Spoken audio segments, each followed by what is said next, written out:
بھلا یہ قرآن میں غور کیوں نہیں کرتے؟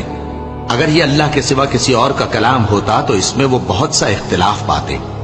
اور جب ان کے پاس امن یا خوف کی کوئی خبر پہنچتی ہے تو اسے مشہور کر دیتی ہیں، حالانکہ اگر اس کو پیغمبر اور اپنے ذمہ داروں کے پاس پہنچاتے تو تحقیق کرنے والے اس کی تحقیق کر لیتے، اور اگر تم پر اللہ کا فضل اور اس کی مہربانی نہ ہوتی تو چند آدمیوں کے سوا تم سب شیطان کے پیرو ہو جاتے۔ سو اے پیغمبر، اللہ کی راہ میں لڑو، تم اپنے سوا کسی کے ذمہ دار نہیں ہو، اور مومنوں کو بھی ترغیب دو، قریب ہے کہ اللہ کافروں کی لڑائی کو بند کر دے،